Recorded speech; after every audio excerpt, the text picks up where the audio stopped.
నమస్కారములు. మొదటగా నేను ఈ ప్రెస్ మీట్ కాల్ చేయడానికి కారణం ఏమంటే రీసెంట్గా జరిగిన అనంతపురం అండర్-14 క్రికెట్ సెలక్షన్స్ గురించి ఈరోజు ఈనాడు పేపర్లో ఒక ప్రచురితమైన ఈ టాపిక్ గురించి మాట్లాడడం కోసం నేను పెట్టానండి. ఇందులో మనకి ఈరోజు ఇచ్చిన న్యూస్ ప్రకారం కూడా బోగస్ సర్టిఫికేట్లు పిల్లలు కొందరు bogus certificate date of birth సర్టిఫికేట్లు చేంజ్ చేసి వచ్చి సెలక్షన్స్కి వస్తున్నారు. అలాంటి వాళ్ళ వల్ల కరెక్ట్ వయసు ఉన్న పిల్లలకి అన్యాయం జరుగుతుంది. తర్వాత ఇంతకుముందు పేపర్లో తెలిపిన విధంగానే డేట్ ఆఫ్ బర్త్ సర్టిఫికేట్లు మాడిఫై చేసి వాళ్ళు దొరికిన వాళ్ళ మీద ఎటువంటి చర్యలు మన ADCA Anantapuram district cricket association వాళ్ళు చర్యలు తీసుకున్నారు. ఎందుకంటే మామూలుగా వేరే మ్యాచ్ల్లో అయితే ఎవరైనా అలాంటి సర్టిఫికేట్లు బోగస్ సర్టిఫికేట్లు ఇస్తే 1 year 2 year బ్యాన్ చేస్తారు. అలాంటి చర్యలు ఎవరి మీద తీసుకోలేదు. ఈ ఇయర్ కూడా ఇలాంటి టీంలో సెలెక్ట్ చేసిన వాళ్ళలో కనీసం అంటే కూడా 3, 4, 5, 6 మంది పిల్లలు సర్టిఫికేట్లు బోగస్ సర్టిఫికేట్ పెట్టి అండర్-14 సెలెక్ట్ అయ్యారని చెప్పి అంటున్నారు. అది వివరంగా డేట్ ఆఫ్ బర్త్ అప్డేట్ తీసుకున్న వాళ్ళు ఇచ్చి వివరణ ఇవ్వాలి. తర్వాత అండర్-16 అండర్-19 టీంలో డిస్ట్రిక్ట్ సెలెక్షన్స్లో అప్పుడు ప్రీవియస్ ఇయర్స్ ఈ పేపర్లు వాళ్ళు ADCA వాళ్ళు తెలిపిన విధంగా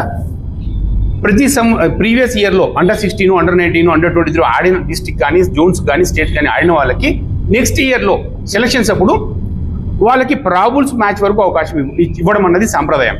కానీ ఈ సంవత్సరం అండర్-14లో లాస్ట్ ఇయర్లో డిస్ట్రిక్ట్ ఆడిన వాళ్ళకి ప్రాబుల్స్ మ్యాచ్ వరకు అవకాశం ఇవ్వలేదు.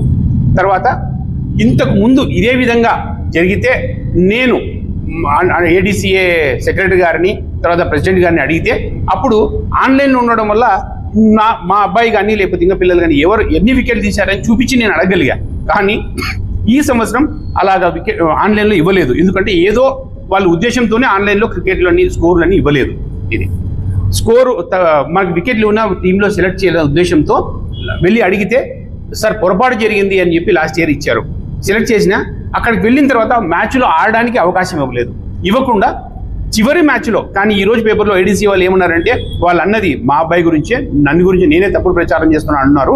కానీ లాస్ట్ ఇయర్ మా అబ్బాయి 8 వికెట్లు తీసినా కూడా ఎందుకు సెలెక్ట్ చేయలేదు అంటే వాళ్ళు పొరపాటు జరిగిందని సెలెక్ట్ చేసినా కూడా అక్కడికి వెళ్ళిన తర్వాత ఊరికే కూర్చోబెట్టారు. చివరి మ్యాచ్లో ఒక అవకాశం ఇచ్చి 90 ఓవర్ల మ్యాచ్లో కేవలం 5 ఓవర్లు ఇచ్చారు. ఆ విధంగా తర్వాత ప్రతిభ చూపించలేదు అన్నారు. తర్వాత ఈ సంవత్సరం ఆడిన సెలక్షన్స్ మ్యాచ్లో వాళ్ళు అంటున్నారు 30 ఓవర్లు ఇచ్చి 1 వికెట్ పడింది, వాళ్ళ అబ్బాయి సెలెక్ట్ చేయలేదని ఆయన ఏదో తప్పుడు ప్రచారం చేస్తున్నారు అన్నారు. నేను తప్పుడు ప్రచారం ఏం చేయలేదండి. పిల్లల్ని లాస్ట్ ఇయర్ బేసి వాళ్ళ రూల్ ప్రకారం అండర్-16 అండర్-19లో ఎలా ప్రాబుల్స్ మ్యాచ్ కన్సిడర్ చేశారో మా వాడిని ప్రాబుల్స్ మ్యాచ్ వరకు అవకాశం ఇవ్వండి అని అడిగాను అంతే. తర్వాత కేవలం బౌలర్కి వికెట్లు ఒకటే కాదు, వికెట్లతో పాటు ఎకానమీ ఎన్ని రన్లు ఇచ్చాడు అన్నది కూడా చూడాలి. అలాగే ప్రాబబుల్స్ మ్యాచ్లో మా అబ్బాయి పర్ఫార్మెన్స్ చేయకపోతే డిస్ట్రిక్ట్ మ్యాచ్లో మీరు తీసుకోవద్దండి అని చెప్పాను. అవకాశం ఉంటే ప్రాబబుల్స్ మ్యాచ్ ఇవ్వమని అడిగాను, ఇవ్వనందుకే నేను ఈ విషయం గురించి నేను ACAకి ఆంధ్ర క్రికెట్ అసోసియేషన్కి అధ్యక్షులు కూడా నేను ఇన్ఫర్మేషన్ ఇచ్చాను, ఈ విధంగా అన్యాయం జరుగుతుందని. తర్వాత ఈ ఇయర్ జరిగిన అండర్-14 క్రికెట్ సెలక్షన్స్లో కొందరు పిల్లలకి 48 రన్లు కొడితే 31 రన్లు వేయడం, ఎందుకంటే సెలెక్టర్ వాళ్ళ ఫ్రెండ్స్ పిల్లల కోసం వాళ్ళు మిడిల్ ఆర్డర్లో ఆడించాలనే ఉద్దేశంతో అలా చేశారంట. అలా స్కోర్లు తప్పులు వేయడం కానీ లేకపోతే వాళ్ళకి కావాల్సిన పిల్లల్ని ఆడించడం కోసం కానీ ఇలాంటివి చేస్తున్నారు. ఇలాంటివి చేయకూడదు.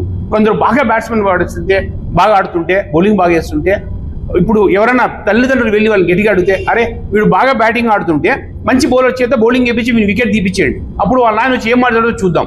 అదేవిధంగా మంచి బౌలింగ్ చేస్తుంటే మంచి బ్యాట్స్మెన్ నిలదొక్కున్న బ్యాట్స్మెన్ దగ్గర వాడి చేత బౌలింగ్ వేయించండి రా, వాడు వికెట్ పడలేదని చెప్పి వాడిని పక్కన పెట్టేద్దామని ఈ విధంగా వ్యూహాలు పన్నుతుంటే అసలైన ప్రతిభ ఉన్న పిల్లలు అన్యాయం జరుగుతుంది. మనం ఆ విధంగానే నేను మాట్లాడుతున్నాం. వాళ్ళకు కావాల్సిన పిల్లలకి ఎక్కువ ఓవర్ల అవకాశము, ఎక్కువ బ్యాటింగ్ అవకాశము అలా ఇచ్చుకుంటూ మిగతా పిల్లలకి అదేవిధంగా సమాన అవకాశాలు ఇవ్వడం లేదు. ఆ విధంగా తర్వాత ఈ సంవత్సరం అండర్-14 టీంలో సెలక్షన్స్ మేనేజర్గా టీంతో పాటు ట్రావెల్ చేసిన ఒక వ్యక్తి వేరే బయట క్రికెట్ అకాడమీలో ఒక కోచ్ ఆయన్ని డిస్ట్రిక్ట్ టీంతో పాటు ఎలా పంపిస్తారు? ఆయన ఇంకా వయసు ఉన్న క్రికెట్ ఆడదగ్గ ప్లేయర్, అలాంటివన్నీ చేస్తున్నారు. ఇలాంటివన్నీ కొందరు పిల్లలు ఎంతో కష్టపడి ఇప్పుడు ప్రతి ఒక్కరూ అన్యాయం చేయడం, ప్రతి తల్లిదండ్రులు ఎందుకు రాలేకపోతున్నారంటే ఎందుకు మళ్ళీ వచ్చే సంవత్సరం మా పిల్లలు అక్కడికే వెళ్ళాలి ఆడాలి అంటే మా పిల్లల్ని మళ్ళీ ఎక్కడైనా అనగదొక్కేస్తారన్న భయంతో రావట్లేదు. నేను 2-3 అడిగా ఎవరికైతే అన్యాయం జరిగిందో వాళ్ళందరినీ. కానీ వాళ్ళు అన్న మాకెందుకన్నా మళ్ళీ వేస్తే నెక్స్ట్ ఇయర్లో ఇబ్బంది అంటుంటే వాళ్ళు రాకపోయినా నేను మా పిల్లాడు క్రికెట్ ఆడితే ఆడినివ్వండి, లేకపోతే లేదు, చదువు అనేది మా పిల్లాడికి ఉంది, నేను ఆడుకోగలడు. క్రికెట్లో నా పిల్లలకే కాదు ఏ పిల్లలకి కూడా ఎవరికి కూడా ప్రతిభ ఉన్న వాళ్ళకి అన్యాయం జరగకూడదు అని అడుగు.